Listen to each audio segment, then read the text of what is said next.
Pesquisas foi publicado nesta segunda-feira. Traz o ex-presidente americano Donald Trump liderando as intenções de voto em 5 dos 6 estados-chave para as eleições presidenciais nos Estados Unidos. Vamos precisar aqui só um segundinho. Não custa repetir para vocês. As eleições nos Estados Unidos são indiretas. Então, muitas vezes, quando vocês acompanham essas pesquisas de intenção de voto nacionais, elas não querem dizer muita coisa. O que importa para a gente é saber a formação do colégio eleitoral. Por isso, a nossa ênfase. Naqueles estados que podem ir para um lado ou para o outro, está a formação do colégio eleitoral que vai escolher o presidente americano. Então, agora, por favor, acompanhe a informação. Até já. Levantamentos do The New York Times, Siena College e Philadelphia Inquirer indicam que Trump tem vantagem sobre o presidente Joe Biden no Michigan, Arizona, Nevada, Geórgia e Pensilvânia, estados considerados swing states, aqueles em que o eleitorado oscila entre o lado democrata e o republicano e que são determinantes para o pleito. Biden venceria somente em um desses estados, o Wisconsin. Na disputa de 2020, o atual presidente foi o preferido dos eleitores nesses 6 locais. O estudo captou também um grande anseio por mudanças e um descontentamento com a economia, o custo de vida e com a guerra em Gaza de uma parcela da população que ajudou na vitória de Biden há 4 anos. Eleitores jovens, negros e hispânicos. Quase 70% dos eleitores dizem que os sistemas político e econômico do país precisam de grandes mudanças ou mesmo serem totalmente demolidos. O que não parece preocupar os eleitores é a potencial condenação de Donald Trump na Corte de Nova York. O ex-presidente americano é acusado de falsificar registros financeiros empresariais para encobrir um pagamento clandestino feito a uma atriz pornô, pouco antes das eleições de 2016. Lorival, você cobriu um monte de eleições americanas e eu também. Normalmente a gente faz aquelas classificações convencionais, tradicionais. Eleitorado hispânico, eleitorado negro, as minorias, as forças de esquerda, os conservadores evangélicos ou o que seja. Eu nunca tinha visto essa pegada dessa pesquisa. Como que eleitores de Biden que votaram nele e se declaram registrados como democratas dizem que eles gostariam de ver tudo, em inglês, torn apart, destruído. Para mim, isso é novidade. O Biden hoje é um candidato conservador do ponto de vista do eleitorado, né? Ele é mais competitivo em 3 estados, Michigan, Pensilvânia e Wisconsin, falando desses 6 estados que importam, né? Que são mais brancos, né? Então, o que está segurando ele nesse momento é o voto branco. O voto latino e o voto dos jovens de 19 a 28 anos de idade representaram, esses 2 grupos, 60% dos eleitores desses 2 grupos votaram no Biden em 2020. Agora eles estão empatados tecnicamente entre Trump e Biden. No caso dos eleitores negros, pode ser que o Trump alcance 20% dos votos, o que seria inédito desde 1964, quando houve aquela campanha pelos direitos civis, né?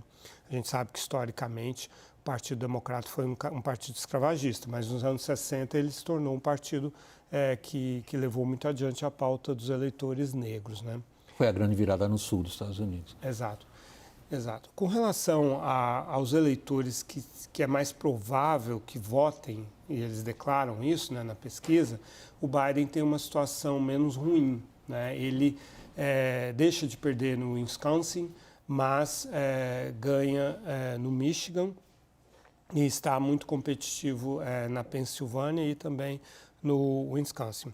E o fato é o seguinte, esses 6 estados foram os estados nos quais o Biden venceu e que lhe deram a vitória. Ele venceu em outros, que são os estados democratas, o Trump venceu nos estados republicanos, mas esses 6 deram a vitória ao Biden. Bom, se ele ganhar na Pensilvânia, no Michigan e no Wisconsin e ganhar em todos os outros estados em que ele ganhou e não ganhar nesses outros 3, Arizona, Nevada e Geórgia, ele ganha.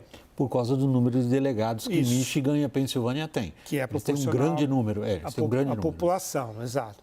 Ele tem uma ligação forte com a Pensilvânia, né? Ele nasceu na Pensilvânia, ele cresceu no Delaware, mas ele nasceu na Pensilvânia e faz bastante campanha lá. Por outro lado... Michigan, onde ele foi passear em piquete de grevista. É verdade. O sindicalismo é muito forte, é onde está a indústria automobilística. Por outro lado, ele não melhorou de novembro para cá. De novembro para cá, as ações subiram 25%, as ações na Bolsa dos Estados Unidos. Ele despejou dezenas de milhões de dólares em campanha e o Trump está dia sim, o outro dia também, em audiências, né, as questões judiciais dele se agravaram. No entanto, o Biden não evoluiu desde então, apesar de todas essas vantagens que ele teria tido. Esse é um fenômeno, assim, para nós que a gente mexe com política há tantos anos, é um dos fenômenos mais difíceis de serem explicados. Veja, a quantidade de noticiário negativo em cima do Trump, particularmente nos últimos dias, não é aquele tipo de noticiário negativo que você possa dizer, isso é uma interpretação política de uma ação. É com atriz pornográfica sendo processado porque ele falou barbaridades a respeito de apalpar partes genitais de mulheres e por aí vai. Assim, é de um nível que você pode imaginar, nenhum sobreviveria a isso depois de tudo que ele passou. Por lado do Biden, a gente vê os dados da economia americana são muito melhores do que a percepção. Aliás, isso tem um paralelo com o Brasil atualmente, mas nos Estados Unidos é ainda mais acentuado. E essas pesquisas, esse conjunto de pesquisas, na verdade, publicado hoje, dá uma sensação clara de que o eleitor americano não se sente bem no atual ambiente econômico e atribui isso ao Biden. O eleitor do Biden, sobretudo, né? Então, eu estou aqui. Custo de vida é uma questão que eles reclamam e que afetam esse eleitor que tem uma renda mais baixa. Imigração, mesma questão, quer dizer, se ele sente que a vida dele não está tão boa, ele culpa em parte os imigrantes. A condução da guerra de Israel em Gaza, né, o eleitor de esquerda, o eleitor jovem. E aí não adianta o Biden suspender um carregamento de bombas se ele mantém a ajuda de 3,8 bilhões de dólares, mantém o apoio a Israel, inclusive no Conselho de Segurança, enfim, e de diversas formas. Não é suficiente para esse eleitor jovem e eleitor de esquerda. E o desejo de mudança que você se referia. As pesquisas que é um desejo de mudança estranho, Lorival. Não é um desejo de mudança que você possa detectar no eleitorado. Assim, eu acho que a minha situação não é destruir. Antissistêmico, né? Torn apart, em inglês, é muito caro. É destruir, é arrebentar. Rasgar, E o Trump, ele é um candidato antissistêmico. Isso, né? de destruição. E aí os problemas dele com a justiça, neste momento, podem até reforçar essa identidade dele com o antissistema, né? Então, nesse sentido...